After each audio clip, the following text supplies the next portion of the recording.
ह्याच्याबरोबर एक महत्त्वाचं काय की दिवसामध्ये असे साधारणतः म्हणजे एक 7-8 ग्लास पाणी प्यायचं. आपण एरवी जे काही 4 ग्लास पाणी पित असू, 5 ग्लास पित असू, आत्ता या अशा स्वाईन फ्लूच्या साथ पसरत असताना आत्ता पाणी खूप प्यायचं आणि भरपूर पाणी प्यायचं. 2 वेळा त्यापैकी सीतोपलादी घालून घ्यायचं. पाणी उकळवूनच प्यायचं. मग ते पाणी कितीही फिल्टर चांगला असला, झिरो बॅक्टेरिया आणि कुठल्याही प्रकारचं असे सगळे असतात ना बाजारात, तरी सुद्धा पाणी उकळून प्यायचं. जे पाणी उकळून घेतलंय त्याला दोष नाहीये. म्हणून एक म्हणतात पहा की डुकराचं मांस खाण्याला प्रतिबंध नाहीये. का? कारण ते शिजवून खायचंय. परंतु मग आतमध्ये कुठेही लाल तुकडा येणार नाही वगैरे काळजी घ्या म्हणतात ते. अर्थात मी तर म्हणेन कुठल्याही तऱ्हेचा मांसाहार आत्ता उपयोगाचा नाही, अशासाठी की तो पचायला जड असतो आणि अन्न पचायला जड असलं की इम्युनिटी उतरली की मग पुन्हा ती लागण आपल्याला होऊ शकते या रोगाची. या दृष्टीने आपण आत्ता लक्ष ठेवायचं की पाणी हे उकळून प्यायचं.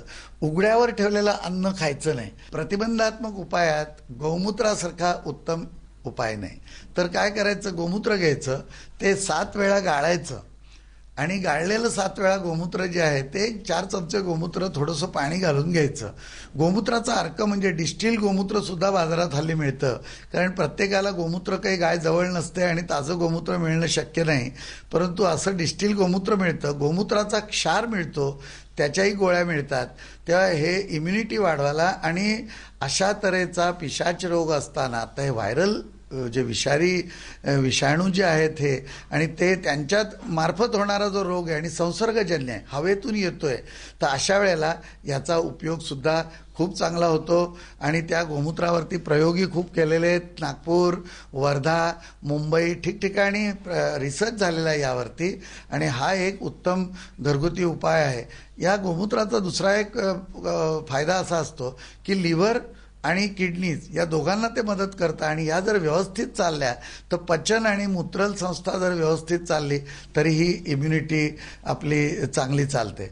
मग काय करायचं, शिवाय झोपायचं खूप म्हणजे आळशासारखं असं नव्हे, परंतु एक साधारण 6-7 तासाची झोप किंवा लहान मुलं असली तर 8-9 तासाची झोप ही अवश्य प्रत्येकाने आत्ता घ्यायची. कमी झोपायचं नाही.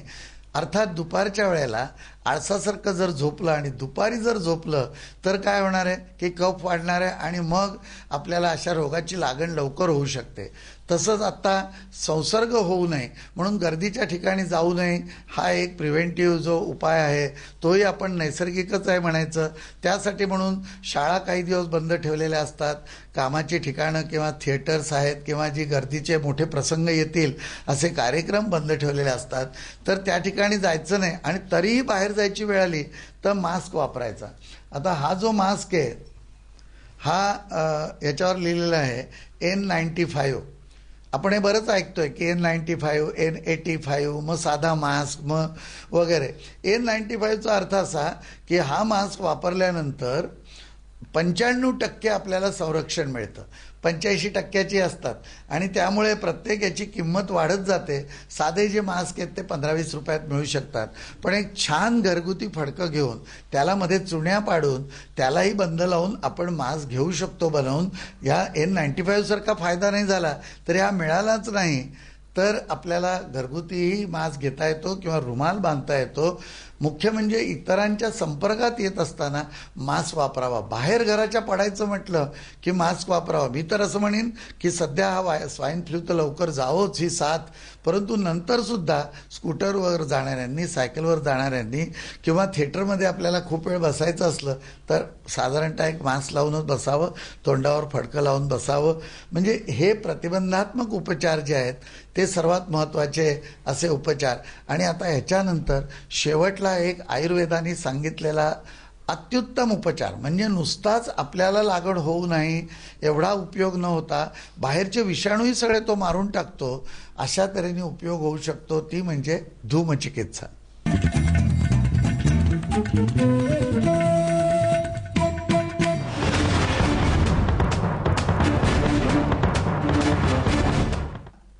ही जी धूमचिकित्सा आहे ही फार प्राचीन काळापासून भारतात आहे आणि ज्या वेळेला अशा तऱ्हेचे साथीचे रोग आणि जे अशा विषाणूमार्फत होतात की ज्यांना आपण पिशाच रोगामध्ये टाकतोय, की जे दिसत नाहीत, सापडत नाही, भराभर पसरत जातं. म्हणजे अगदी प्लेग, कॉलरा अशा सुद्धा साथी ज्या वेळेला येतात त्यावेळेला या धूमचिकित्सेचा उपयोग फार महत्त्वाचा असतो. तर भारत सरकारने ज्या वेळेला अशी प्लेगची लागण होणार होती त्यावेळेला आयुष जे डिपार्टमेंट आहे त्यांनी अशी धुपाची पाकिटं सगळीकडे पाठवली होती. सांगायचा हेतू काय की यातली सर्वात मोठी चिकित्सा म्हणजे अख्ख्या पुण्यात आता आपल्याला बरं व्हावं असं वाटत असेल तर विशेष वनस्पतींचा जाळून एक यज्ञ करत असत. धूर खूप व्हायला पाहिजे ना अशा दृष्टीने. किंवा वैयक्तिकरित्या पण एखादा आता हा कॅम्प आहे, या ठिकाणी आमच्या आश्रमामध्ये वातावरणात शुद्धी व्हावी या दृष्टीने तो यज्ञ छोटासा करून मुख्य उद्देश काय की ह्या सगळ्या वनस्पतींचा धूर आकाशात पसरावा आणि तो पसरल्यानंतर हे जीवाणू जे आहेत ते नष्ट व्हावेत आणि त्या एरियामध्ये ते येऊ नयेत.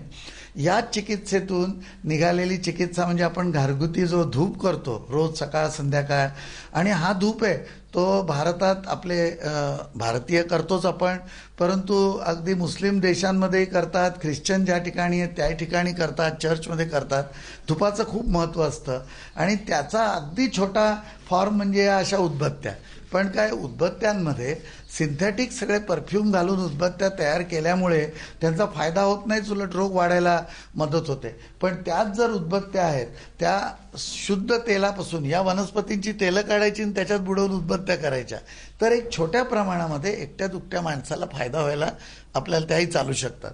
तेव्हा अशा तऱ्हेने ही जी धूमचिकित्सा आहे ती खूपच महत्त्वाची चिकित्सा. आता पहा, हा एक धूप आहे, टेंडरनेस त्याचं नाव आहे, आणि हा जो धूप आहे या धुपाचं नाव आहे प्युरिफायर. हा वातावरणाची एकूण शुद्धी करून अशा तऱ्हेचे जीवाणू वाढू नाहीत म्हणूनच हा धूप आहे. आणि हा जो धूप आहे तो ज्यांना श्वसनाचा त्रास होतो किंवा सर्दी पडसं खोकला आहे त्यांना कमी होण्यासाठी ते जीवाणू जावेत म्हणून हा धूप आहे. आता याच्यामध्ये काय सुंठ आहे, वेखंड आहे, गुगुळ आहे, झालं, मग या इथे असा धूप आहे, चंदन आहे, जटामासी आहे, वाळा आहे, हे आपली गौरी असते ती गौरी आहे, अशा या सगळ्याचा मिळून हा धूप तयार झालेला आहे. आता या धुपामध्ये काय की गुगुळ, चंदन, गौरी हे तर आहेत, पण याच्यात जव आहेत, नंतर हे कुष्ठ आहे, म्हणजे आता आपल्याला त्या गोष्टी, याच्यात तूपही घातलेलं आहे. आता बऱ्याचशा गोष्टी जर मिळत नसल्या किंवा बंदी असेल तर जेवढ्या मिळतील तेवढ्या वस्तू वापरून करायचं. ह्याच्यात अगदी मोहरी पण आहे. आपल्याला तर कल्पना आहे की मोहरी जाळल्यानंतर काय फायदा होतो तो.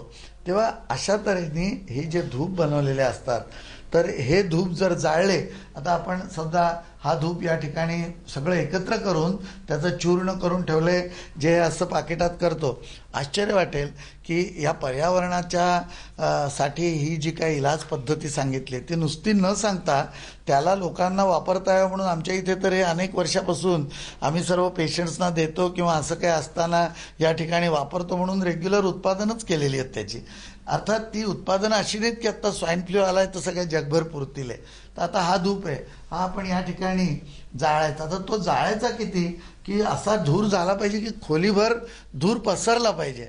नुसतं एक उदबत्ती लावली तर किती धूर होणार ना. बऱ्याच वेळा काय करता येतं की आपल्याला दोन्हीचं मिक्सचरही करता येतं. म्हणजे ते जर मिक्सचर करून घेतलं तर आपल्याला पूर्णच फायदा त्या दोन्ही गोष्टींचा मिळू शकतो. समजा पूजा अर्चा घरामध्ये करायची असली की आपण जे धूप वापरतो त्याच्यामध्ये ऊद असतो, तर असे म्हणजे वस्तू अजून त्याच्यामध्ये मिसळलेला, आता हे वर्शिप म्हणजे पूजेसाठी केलेलं आहे, तर याच्यामध्ये फायदा असतोच. पण विशेष आत्ता स्वाईन फ्लू झाला आहे यावेळेला हा प्युरिफायर पाहिजे आणि टेंडरनेस पाहिजे. तर अशा तऱ्हेच्या या सगळ्या धूमचिकित्सा आहेत या आयुर्वेदाने सांगितल्या आहेत. आणि मी प्रत्येकाला म्हणेन की यातली जी द्रव्य मिळतील, अगदी काही नाही मिळालं तर गुगुळ मिळतो, गौरी मिळते, त्यानंतर कापूर कचरी मिळू शकते बाजारामध्ये, नंतर धूप मिळतो, एवढ्या तरी हा बाळंछोपा आहे, अशा काही वस्तू घ्याव्यात आणि त्या एकत्र करून मोहरी मिळेल, तूप मिळेल साजूक, तर हे एकत्र करून चूर्ण करून प्रत्येकाने घरी जाळण्याचा प्रयोग आत्ता करावा, सकाळ संध्याकाळ 2 वेळेला. आणि आपले सोसायटी असली तर सोसायटीचे बिल्डिंग, जिने, खालची सोसायटीची भेटायची जागा, अशा ठिकाणी सगळीकडे हा धूर करावा सगळ्यांनी. सगळ्या हॉस्पिटलमधून, शाळामधून हे धूर करण्याची आवश्यकता आहे आत्ता. आणि त्यांनी आपल्याला नक्कीच हा स्वाईन फ्लू जो आहे त्याच्यावरती आपल्याला ताबा मिळवता येईल, अशी ही पद्धती आहे.